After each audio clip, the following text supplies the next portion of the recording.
Hello student, आपका जो previous lecture था वो प्रीवियस लेक्चर बायो सावर्ट के इस फॉर्मेट पर जाकर फिनिश होता है। क्लियर? यहां पर लिखा हुआ है dv is equal to the mu naught upon 4 pi I dl sine theta upon r square. Clear? और यहां पर आपके पास एक वेक्टर फॉर्मेट है dv is equal vector mu naught upon 4 pi I dl sine theta upon r square of r k. Clear? तो इस particular format पर आपको यहां पर दो न्यूमेरिकल दिए जा रहे हैं। एक न्यूमेरिकल सीबीएसई 2009 में पूछा गया है और एक न्यूमेरिकल आपके एनसीईआरटी बुक का एग्जाम्पल 4.5 है। क्लियर? तो स्टार्ट करते हैं फर्स्ट क्वेश्चन के साथ।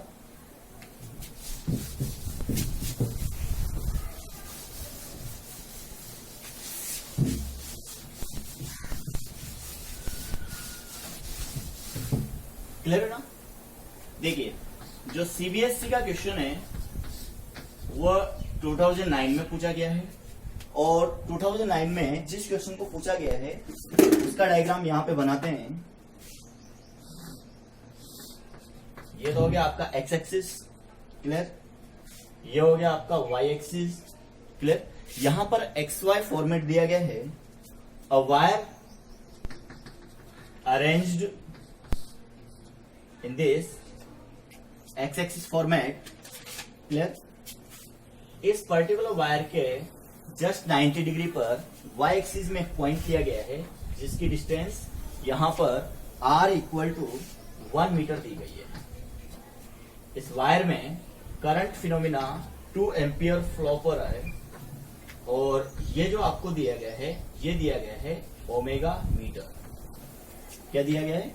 Omega metre. That is the value of partial length of the wire. Clear?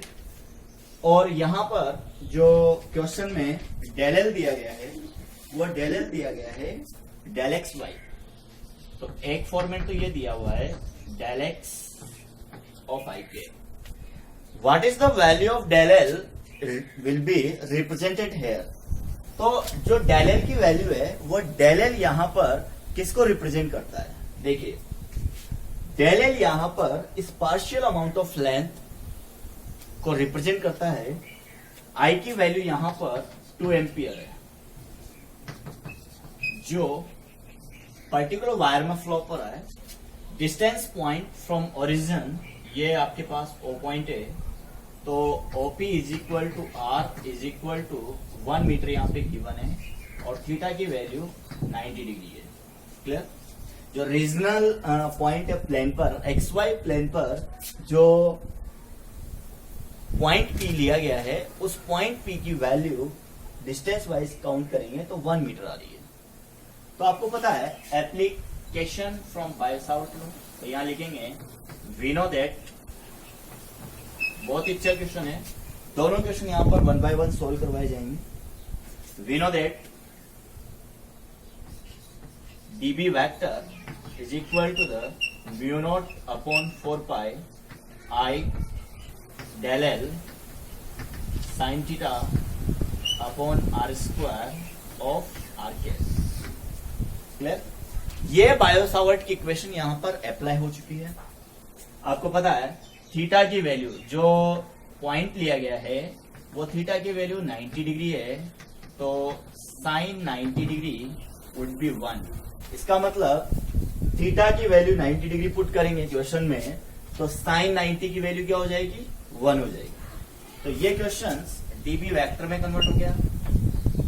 Remaining amount of value 4 pi I d l upon r square of r k. अब यहां पर जो डीएल प्रोवाइड किया गया है that is belongs to the del L.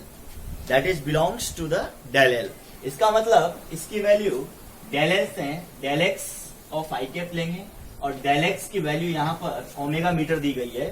तो we can put d l या फिर del l is equal to omega of i cap. Clear?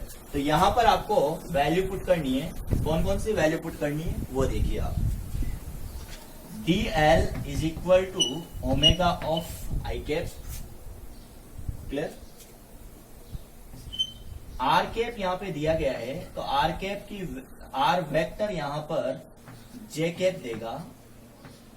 Clear? R vector जो यहां पर दिया गया है वो जे कैप देगा, और जो आपका मैग्नीट्यूड ऑफ आर वेक्टर है वो वैल्यू यहां पे 1 आएगी।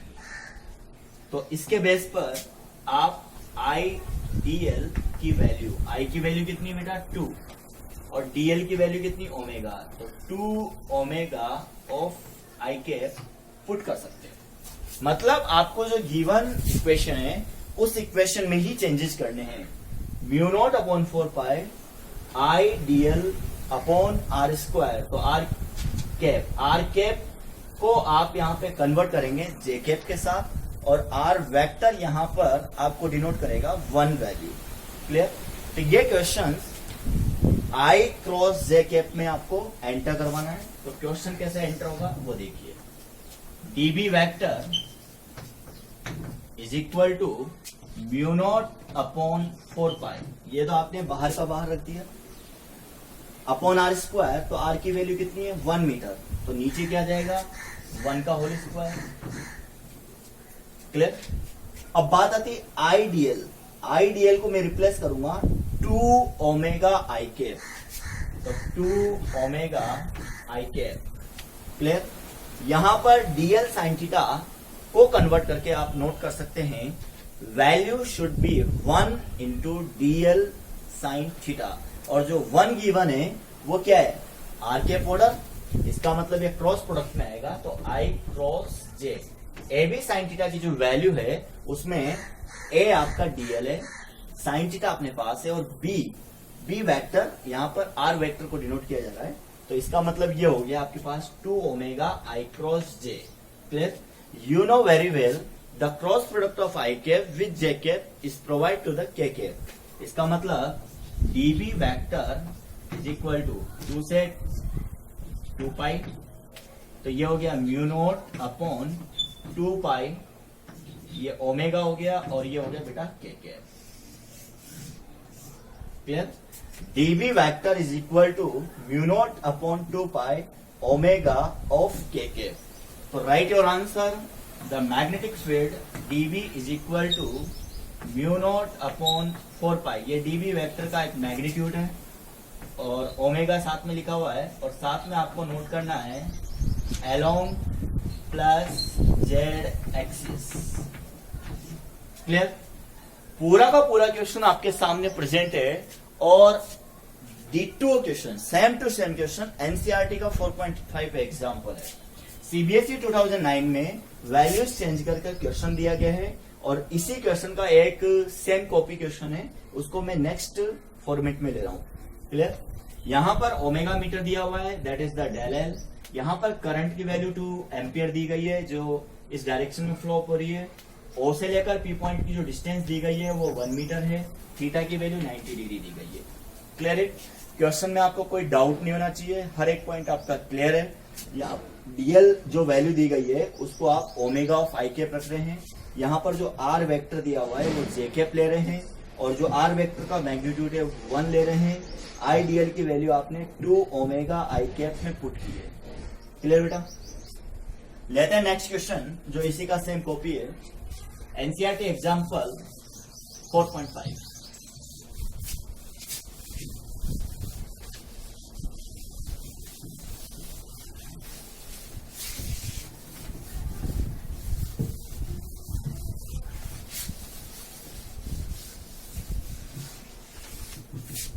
क्लियर? देखिए इसमें जो वैल्यू दी गई है वो डेल एल की वैल्यू दी गई है डेल एक्स ऑफ आई के। क्वेश्चन कौन सा है आपका? NCERT example 4.5। क्लियर? यहां पर जो डेल एल दिया गया है वो डेल एल भी देखिए, जो करंट अमाउंट दिया गया है वो भी चेंजेज है, और जो डिस्टेंस दी गई है वो भी चेंजेज है। तो क्वेश्चन के अकॉर्डिंग देखते हैं। सबसे पहले दिया गया है del l is equal to del x i cap. Current amount दिया गया है 10 एम्पियर, तो आई की वैल्यू यहां पर चेंज कर देंगे 10 एम्पियर। ओपी डिस्टेंस दी गई है 0.5 मीटर, तो आर की वैल्यू हो जाएगी 0.5 मीटर। क्लियर। साथ में पार्शियल अमाउंट ऑफ लेंथ जो डेल एक्स दिया गया है वो 1 सेंटीमीटर दिया गया है। इसका मतलब डेल एक्स की जो वैल्यू हो जाएगी वो 1 सेंटीमीटर, इट मीन्स 10 की power -1 metre. Clear. Now del l should be 10 की पावर -1 ऑफ आई के। क्वेश्चन आपका सेम कॉपी हो रहा है, तो आपको लेना है वी नो दैट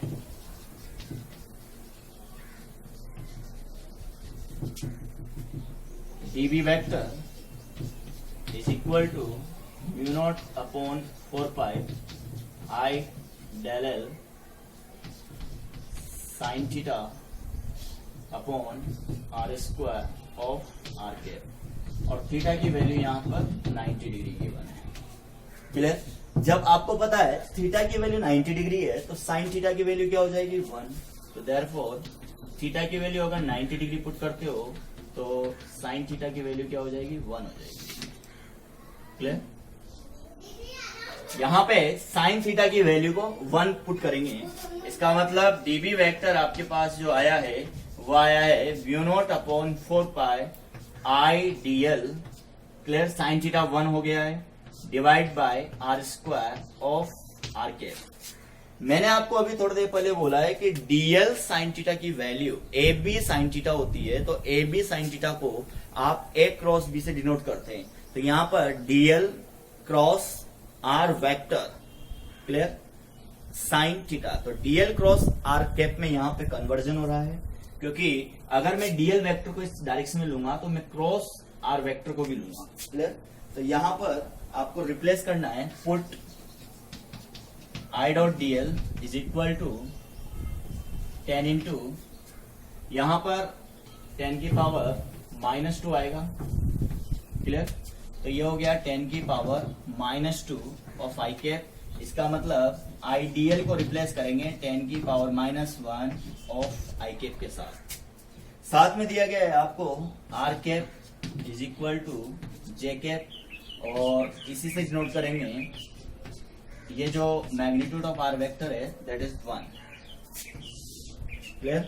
यहां पर डीबी वेक्टर को रिप्लेस करेंगे, म्यू नॉट अपॉन 4 पाई 10 की पावर -7 होता है, mu naught upon 4 pi. Mu naught यहां पर परमिटिविटी को रिप्रेजेंट कर रहा है ड्यूरिंग मैग्नेटिक फील्ड, तो ये आपका जो पॉइंट है mu naught upon 4 pi it will be replaced by 10 की पावर -7 आइडियल 10 की पावर -1 अपॉन आर की वैल्यू 0.5 मीटर है, तो 0.5 का होल स्क्वायर, और मल्टीप्लाई विद वेरिएशन में चलेगा ये आई क्रॉस जे। क्लियर। आई क्रॉस जे आपको पता है के कैप होने वाला है, और इस फॉर्मेट को आप अगेन सोल्व कीजिए। 10 की पावर -8, 10 की पावर -8 यहां पर है, और ये जो वैल्यू है 0.25, इस 0.25 को सोल्व आउट करेंगे तो ये वेरिएशन हो जाएगा 25 इंटू 10 की power -2 of k cap. Clear. और टेस्ला आपका इसमें वैल्यूएशन चलेगा, तो ये टेस्ला आप ले लीजिए।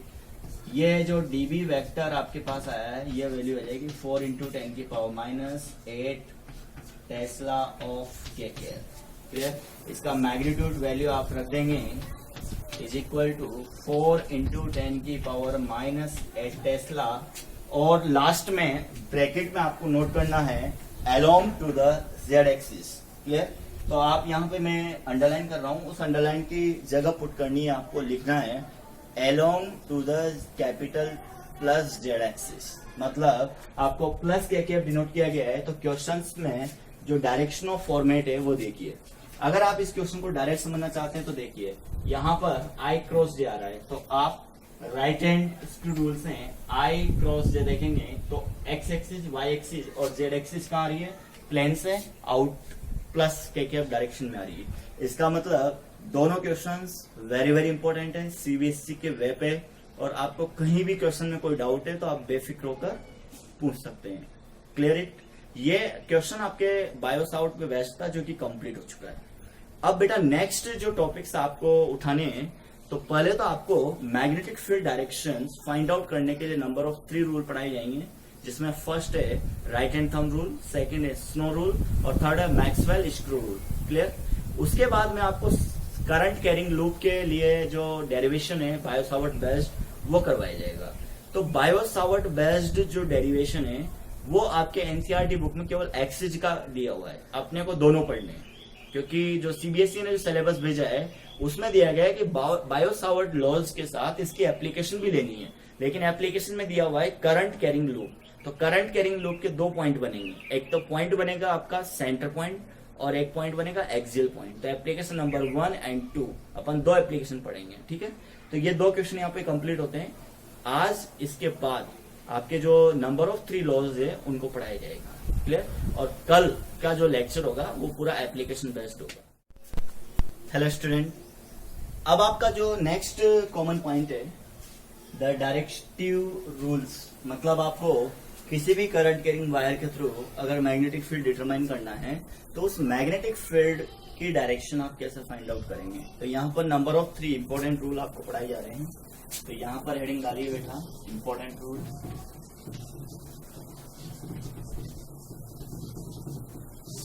क्लियर। फर्स्ट रूल है right hand thumb rule. Right hand thumb rule. Okay, देखिए बेटा, तीनों रूल आपको आज ही कंप्लीट करवाने हैं, तो 1 बाय 1 डिस्कस करते हैं। First rule right hand thumb rule. Right hand thumb rule 10th class में आपने पढ़ा हुआ है, लेकिन उसे वापस 12th क्लास में लेते हैं और बहुत ही ज्यादा इंपॉर्टेंट फॉर्मेट है। राइट हैंड थंब रूल के 2 स्टेटमेंट है। तो सबसे पहले स्टेटमेंट नंबर फर्स्ट नोट करेंगे। क्लियर। स्टेटमेंट नंबर फर्स्ट क्या बोलता है, जैसे मान लो यहां पर कोई करंट कैरिंग वायर है, ऐसे 2 डायग्राम बनाने हैं स्टेटमेंट के बाद।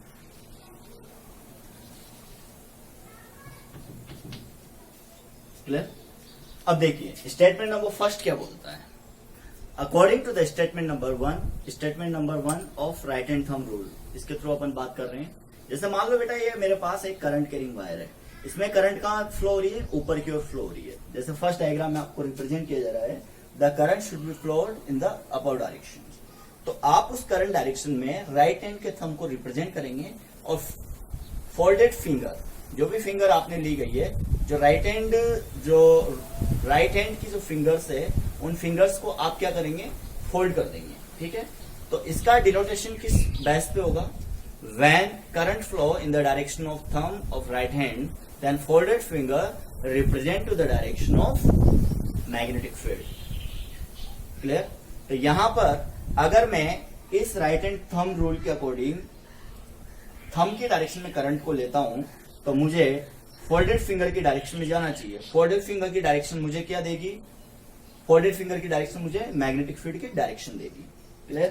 तो यहां पर डायरेक्शन ऑफ मैग्नेटिक फील्ड लीजिए, मुड़ी हुई उंगलियां, जो अंगुलियां आपने मोड़ी है, मुड़ी हुई उंगलियां आपको direction of current flow represent करेगी। क्लियर।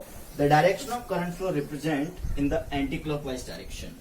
क्या फ्लो हो रही है यहाँ पे मैग्नेटिक फील्ड की, एंटी क्लॉकवाइज। एंटी क्लॉकवाइज अगर मान लो प्लेन वाइज बात करें तो प्लेन में यहाँ पर एंट्री होगी, तो एंट्री का मतलब यहाँ पे क्रॉस देना है, और यहाँ से एग्जिट होगा तो एग्जिट का मतलब यहाँ पे डॉट देना है। क्लियर। इस क्रॉस और डॉट को भी आप अच्छी तरह समझ सकते हैं। जहां पर भी आपको क्रॉस सेक्शन पॉइंट देना है, इसका मतलब उस प्लेन में मैग्नेटिक फील्ड क्या हो रहा है, अंदर हो रहा है, और जहां से ये डॉट पॉइंट मिलेगा इसका मतलब क्या हुआ, उस प्लेन से मैग्नेटिक फील्ड बाहर आ रहा है। क्लियर। अब मैग्नेटिक फील्ड और इलेक्ट्रिक फील्ड की बात कर लेते हैं थोड़ी बहुत। मैग्नेटिक फील्ड का मतलब क्या हुआ, जो मैग्नेटिक फील्ड से रिलेटेड होता है, और इलेक्ट्रिक फील्ड का मीनिंग क्या हुआ, जो इलेक्ट्रिक फील्ड से रिलेटेड होता है। क्लियर। सेकेंड पॉइंट, अगर मान लो non uniform, uniform magnetic field और मैग्नेटिक इलेक्ट्रिक फील्ड की बात करें तो मैंने आपको पैरेलल लाइन से रिप्रेजेंट करना सिखाया है। पैरेलल लाइन किसको रिप्रेजेंट करती है, द यूनिफॉर्म इलेक्ट्रिक फील्ड को रिप्रेजेंट करती है। एज वेल एज अगर मान लो यहाँ पर सेम स्पेस में पैरेलल लाइंस को ले लिया जाए तो ये पैरेलल लाइंस किसको रिप्रेजेंट करेगा, यूनिफॉर्म मैग्नेटिक फील्ड को। लेकिन अगर मान लो नॉन पैरेलल लाइंस या कर्वेचर लाइंस यहाँ पर मिल जाए तो ये किसको रिप्रेजेंट करेगा? This represented to uniform. But मान लो अगर यहाँ पर नॉन कर्वेचर लाइंस प्रेजेंट हो तो ये नॉन यूनिफॉर्म मैग्नेटिक फील्ड को रिप्रेजेंट करेगा। तो यहाँ पर बात कर रहे हैं अपन entering magnetic field. Entering magnetic field को आपने क्रॉस से रिप्रेजेंट किया है और एग्जिट मैग्नेटिक फील्ड है उसको आपने डॉट से रिप्रेजेंट किया है। Clear? In next case when current direction in the downward direction, जब करंट की डायरेक्शन क्या होगी? डाउनवर्ड डायरेक्शन होगी। तो अपन राइट हैंड थंब रूल्स की जो फोल्डेड फिंगर्स है उनको क्या करेंगे? रिप्रेजेंट करेंगे दूसरी डायरेक्शन में। तो दूसरी डायरेक्शन में जब रिप्रेजेंट करेंगे तो यहां पर डायरेक्टिव केस लीजिए, यहां से the direction should be represent. इसका मतलब क्या हो जाएगा? इसको क्रॉस से रिप्रेजेंट करना पड़ेगा और इसको डॉट से रिप्रेजेंट करना पड़ेगा। देखिए अगर आपने ये यहां पर आई करंट ली है, उस आई करंट के रेफरेंस में अपन बात करते हैं तो आई करंट जब ऊपर जा रही है इसका मतलब मैग्नेटिक फील्ड क्या हुआ? यहाँ एंटर हो रहा है। इसका मतलब मैग्नेटिक फील्ड क्या हुआ? यहां से बाहर आ रहा है। लेकिन जैसे आपने करंट की डायरेक्शन रिवर्स करी, इसका मतलब जो राइट साइड पर एंट्रिंग मैग्नेटिक फील्ड था वो राइट साइड पर एग्जिट मैग्नेटिक फील्ड में कन्वर्ट हो चुका है और जो लेफ्ट साइड पे आउटर मैग्नेटिक फील्ड था वहां पे एंट्रिंग मैग्नेटिक फील्ड आ सकता है। इसका मतलब जब डायरेक्शन ऑफ करंट चेंजेस हुई है तो उसी के बेस पे डायरेक्शन ऑफ मैग्नेटिक फील्ड भी चेंजेस होता है। तो ये तो इसका स्टेटमेंट नंबर फर्स्ट था। जब आप थंब से करंट को रिप्रेजेंट करेंगे तो जो folded finger of right hand है वो आपको मैग्नेटिक फील्ड देगी। क्लियर? अब लेते हैं बेटा इसका नेक्स्ट स्टेटमेंट नंबर 2। ये डायग्राम आपको स्टेटमेंट नंबर 1 के बाद बनाना है। क्लियर? अब लेता हूं मैं स्टेटमेंट नंबर 2। स्टेटमेंट नंबर 2 का मतलब क्या हुआ? ये स्टेटमेंट नंबर 2 है। जैसे मान लो यहां पे करंट फ्लो लिया आपने। क्लियर? इसमें एंटी क्लॉकवाइज करंट फ्लो हो रही है। अब जब एंटी क्लॉकवाइज करंट फ्लो होगी तो राइट हैंड थंब रूल के अकॉर्डिंग इसको रिप्रेजेंट करेंगे और इसको रिप्रेजेंट करेंगे। क्लियर? आपको पता है एंटी क्लॉकवाइज करंट फ्लो हो रही है। क्लियर? तो बी वेक्टर क्या होगा? अपवार्ड। क्या होगा? अपवार्ड। और जब क्लॉकवाइज करंट फ्लो हो रही है तो बी वेक्टर क्या होगा? डाउनवर्ड। क्लियर? अब इसको समझिए। जब आपको पता है राइट हैंड स्टेटमेंट नंबर 2 के अकॉर्डिंग यहां पे समझाया जा रहा है कि राइट हैंड थंब रूल की अगर फोल्डेड फिंगर को फोल्ड कर दिया जाए तो यह करंट लूप में डायरेक्शन ऑफ करंट को रिप्रेजेंट करेगी। जब आपको पता है डायरेक्शन ऑफ करंट इधर है तो मैग्नेटिक फील्ड का होगा प्लेन से बाहर की ओर होगा। तो आउटर मैग्नेटिक फील्ड को आपने डॉट से रिप्रेजेंट किया है और ये डायरेक्शन ऑफ करंट है। क्लियर? ये डायरेक्शन ऑफ करंट है जो इसके रिवर्स जा रही है। क्लियर? तो एंटी क्लॉकवाइज करंट फ्लो होगी तो बी वेक्टर अपवर्ड्स होगा प्लेन से और क्लॉकवाइज करंट फ्लो होगी तो बी वेक्टर डाउनवर्ड होगा। क्लियर? तो राइट हैंड थंब रूल के जो दोनों स्टेटमेंट्स हैं वो यहाँ पे कंप्लीट होते हैं। अब लेते हैं बेटा सेकंड रूल, स्नो रूल। क्या नाम है रूल का? Snow rule. देखिए बेटा what is the meaning of snow rule? तो इसका जो बेसिकली शॉर्टेस्ट ऑर्डर है एक्सप्लेनेशन का, इसका फुल फॉर्म लेते हैं। South to north, south to north. Clear?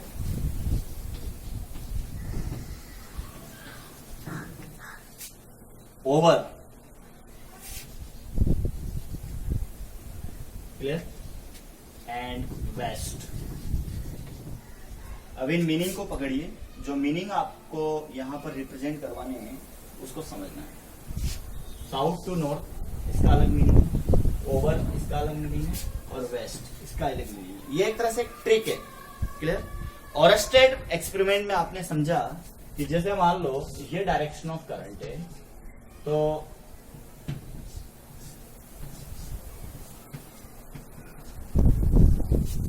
जो डायरेक्शन ऑफ करंट है, तो मैग्नेटिक नीडल का जो नॉर्थ है वो नॉर्थ किसकी ओर डिफ्लेक्ट हुआ था? करंट वायर की ओर डिफ्लेक्ट हुआ था। According to the snow rule statement, when current flow from south to north, जो स्टेटमेंट आप ले रहे हैं उस स्टेटमेंट में ही आपको ट्रिक अप्लाई करनी है। According to the statement of snow rule, the current flow in the wire या in current carrying wire from south to north. तो एस और एन का मीनिंग है साउथ टू नॉर्थ। तो किसके रेस्पेक्ट में बात हो रही है? करंट के रेस्पेक्ट में बात हो रही है। Clear? Then compass needle deflected in the west direction if wire over to the compass needle. इसका मतलब क्या हो गया? जो ये करंट कैरिंग वायर है, वो करंट कैरिंग वायर इस कंपास निडल के अगर ऊपर की ओर रखा हुआ है, over to the compass needle, तो ये कंपास निडल का जो डिफ्लेक्शन हो रहा है वो किस डायरेक्शन में हो रहा है? वेस्ट डायरेक्शन में हो रहा है। तो आपने पहले क्या किया? वायर को ऐसे अरेंज किया, दैट इज वायर। क्लियर? और इसके साथ में आपने मैग्नेटिक निडल को साउथ टू नॉर्थ में कनेक्ट कर दिया। तो ये साउथ हुआ, ये साउथ और ये नॉर्थ हो गया। तो नॉर्थ साउथ ईस्ट वेस्ट या नॉर्थ साउथ ईस्ट वेस्ट, इसका मतलब वेस्ट की ओर मूव करेगा। तो ये मैग्नेटिक नीडल, अगर करंट कैरिंग वायर यहाँ पे प्रेजेंट है, मैग्नेटिक नीडल ऐसे प्रेजेंट है साउथ टू नॉर्थ में, तो जब करंट इस डायरेक्शन में फ्लो होगी तो इसका वेस्ट कहाँ होगा? ऊपर की ओर। तो जब मैग्नेट के ऊपर वायर प्रेजेंट है और उसमें south to north current flow हो रही है, तो this magnet should be deflect towards west. इसका मतलब आपको डायरेक्टिव फॉर्मेट में लेना है कि ये नॉर्थ हो गया, ये साउथ हो गया, ये वेस्ट हो गया और ये ईस्ट हो गया। तो यहां पर जो मैग्नेट रखी हुई है वो मैग्नेट किसकी तरफ मूव कर रही है? वेस्ट डायरेक्शन की ओर मूव कर रही है। That is the snow rule related to the Oersted experiment and that is determine the compass needle deflection near by to the current carrying wire. Okay, ये सेकेंड फॉर्मेट आपका rules complete हो चुका है। अब next third rule है, वो Maxwell का screw rule होता है, उसको भी आप यहां समझिए। मैक्सवेल का जो स्क्रू रूल है वो क्या समझा रहा है आपको?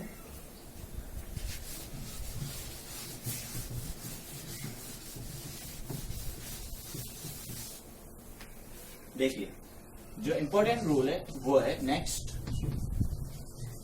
Maxwell screw rule. क्लियर? यहां पर एक स्क्रू को डिजाइन किया गया है,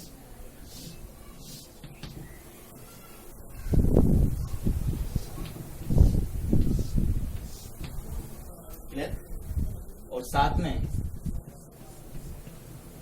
स्क्रू की बाउंड्री को रिप्रेजेंट किया गया है। जब आप इस बाउंड्री को क्लॉकवाइज रोटेट करते हैं तो स्क्रू आगे की ओर बढ़ता है। यहां पर आपको पता है, जब स्क्रू को आप क्लॉकवाइज रोटेट करते हैं तो स्क्रू दीवार में क्या होता है? आगे की ओर बढ़ता है। इसका सिंपल मीनिंग है कि the direction of in front of screws line that is represented to the current and the direction of rotation of screw part, last part जो होता है वो बैक फील्ड को रिप्रेजेंट करेगा। तो जैसे मान लो एक स्क्रू आपके पास है, क्लियर, ये स्क्रू आपके पास है सपोज। अब इसको आप इधर से रोटेट करेंगे, तो इधर से रोटेट करेंगे तो ये कहां बढ़ेगा? आगे की ओर। जो इसके बढ़ने की डायरेक्शन है उसमें तो मैं ले रहा हूं करंट की डायरेक्शन, क्लियर, और जो इसको रोटेट करने की डायरेक्शन है उसमें मैं ले रहा हूं मैग्नेटिक फील्ड की डायरेक्शन। अब इसको राइट हैंड थंब रूल से एक्सप्लेन या वेरीफाई करते हैं। देखिए, जब इस डायरेक्शन में करंट जा रही है, ये स्क्रू आगे की ओर बढ़ रहा है। मतलब स्क्रू आगे की ओर कब बढ़ रहा है? जब आप स्क्रू के लास्ट पार्ट को रोटेट करते हैं क्लॉकवाइज डायरेक्शन में। इसका मतलब अब इसको वेरीफाई करते हैं राइट हैंड से। हाथों का पूरा कमाल है, हाथों का पूरा ज्ञान है। देखिए, इस हाथ को मैंने ऐसे रखा तो ये direction of current, thumb represented to direction of current and holded finger represented to the direction of magnetic field. Clear? तो this is also verified with right hand thumb rule. तो स्क्रू का क्या होता है रूल? अगर आप screw को अंदर धकेलने वाली कंडीशन में रोटेट करते हैं तो वो डायरेक्शन आपको मैग्नेटिक फील्ड की डायरेक्शन देगी, और स्क्रू जो अंदर जा रहा है उसके आगे बढ़ने की जो डायरेक्शन है वो करंट को रिप्रेजेंट करता है। क्लियर?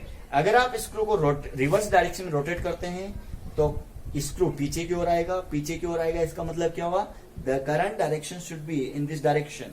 और अगर राइट हैंड के अकॉर्डिंग करंट इधर की डायरेक्शन में है तो फिर स्क्रू क्या हो रहा है, रोटेट हो रहा है रिवर्स डायरेक्शन में। तो करंट क्या, स्क्रू क्या हो गया, रिवर्स डायरेक्शन में रोटेट हो गया। जैसे ये, ऐसे मान लो आपने स्क्रू को ऐसे रोटेट किया तो डायरेक्शन ऑफ करंट ये हो गई, और आप उधर क्या कर रहे हो, मूव कर रहे हो रिवर्स डायरेक्शन में। तो this rules, number of 3 rules are very very important, clear it. और आज के लेक्चर में आपको Biot Savart's, then 2 numericals and 3 number of laws note करने हैं। और कल का जो लेक्चर होगा वो एप्लीकेशन फर्स्ट एंड सेकंड होगा related to the circular current carrying law.